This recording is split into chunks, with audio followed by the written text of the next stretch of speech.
An early 80s family trip to the Conestoga Mall changed the course of lacrosse history in Canada. Francine and Patrick Doyle took their sons Shane, Colin, and Jarrett to the mall for a sports registration fair. There was one sport that would allow the Doyle brothers to play together at a young age, and that sport was lacrosse. Colin excelled as a youth and fell in love with the game. Admiring players like the Gate brothers and locals like Chris Driscoll and John and Jeff Goodman, he developed a deep appreciation for the creators game. During a successful Junior A career with the KW Junior A Braves that saw him emerge as one of the best players in the country and earning a selection to Team Canada's Under-19 entry, the professional National Lacrosse League came calling. Originally drafted by the Rochester Nighthawks, Doyle didn't crack the veteran-laden roster, but found a home with the expansion Ontario Raiders for their inaugural season in 1998. Colin burst upon the scene, winning the league's Rookie of the Year award and helping to build the foundation of what would become a magical run. In 1999, the Ontario Raiders left Hamilton and moved to the Big Smoke and Maple Leaf Gardens. The Toronto Rock were born. Colin was a key cog in the growth of the team both on and off the floor. In the first 7 years of the Rock franchise, the Rock landed in the NLL Championship game 6 times and won 5 titles. It's a run that will likely never be duplicated by another team. Doyle captured the championship game MVP on 3 occasions and was named the league's MVP in 2005. Off the floor, with games being televised nationally, Colin Doyle was becoming a household name. If you knew anything about lacrosse, you knew who Colin Doyle was. He truly is this country's most famous lacrosse player to this day. Doyle enjoyed a brief departure from the Rock from 2007 to 2009. He was traded to the San Jose Stealth and even wrote a book about his experience in California playing professional lacrosse. Prior to the 2010 season, the Rock, under new ownership, reacquired the face of the franchise and swiftly placed the C on his chest as the captain and leader of the team.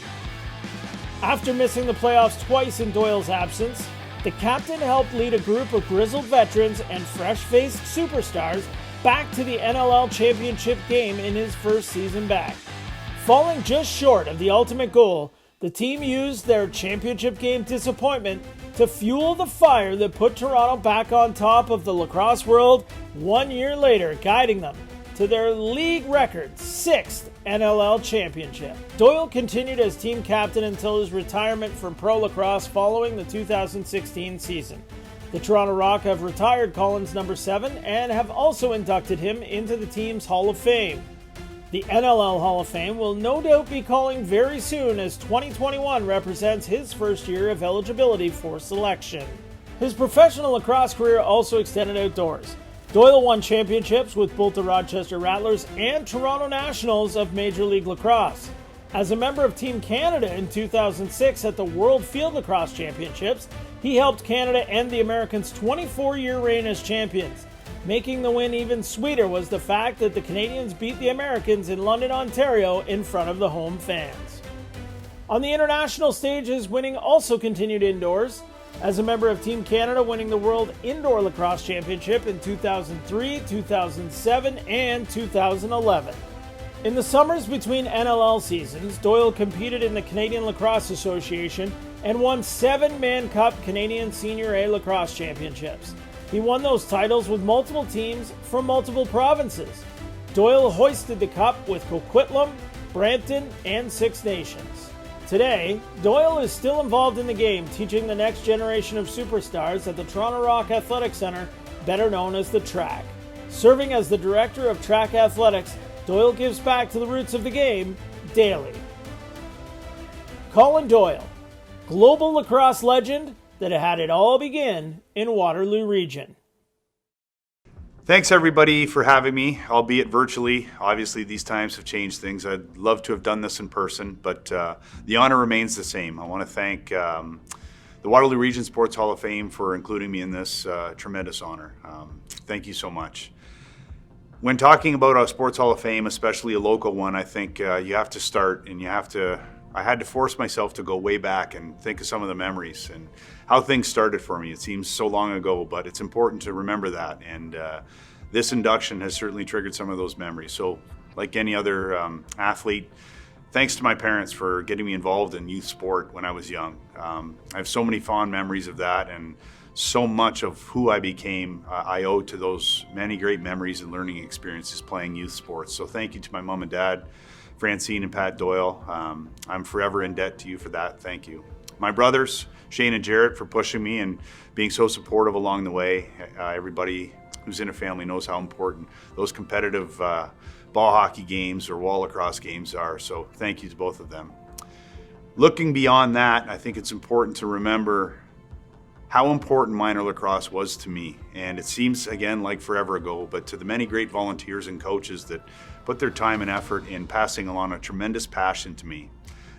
Coaches like Tony Yerkin and Brian Spruill and Rob Howie, Ian McGough, Carl Becker, Troy Ferguson, Dan Fotopoulos, John McRae, Laurie Holman, and many more that I'm sure I've forgotten, and my apologies. But having great role models bestow that passion to me is the greatest trait that was ever given to me, I believe. And we all know that volunteers at the youth sport level, they don't get paid anything for anything they do. They do it because they love it and they want to see kids flourish. And I was one of those lucky kids. So again, thank you to the many volunteers. It's funny, I look back and I try to remember some of the memories, and again, it was so long ago, but the things that I can still remember are, you know, the many wins and losses. Number one being the Pee Wee Gold A Championships in 1988 at Lions Arena. That memory will forever be with me. I was lucky enough to score the winning goal, but I could probably list to you every player that played on that team, and the lunches at Mother's Pizzas when the coaches would be kind of holding court and telling stories. Those things live forever with me, and I think many of my memories revolve around that, or camping at the Elora Gorge with your great teammates. So many of my friends that I still hold true to this day are from those lacrosse teams. Craig Fotopoulos and Jeff George and Phil Weatherup and Jeff Barber. Many players that are my best friends to this date were members of those lacrosse teams. So those memories are something I'll cherish forever. It's a tremendous honor for me to be included in a Sports Hall of Fame. I believe that the idea of a legacy being somewhere forever, it means a lot to me. And again, I'm so grateful and so thankful for this opportunity. I'm proud of where I came from, and I'm certainly happy that lacrosse and my name will be enshrined somewhere forever. So thank you again. Again, wish I could be there in person, but enjoy the evening, and congratulations to all the other members being inducted tonight.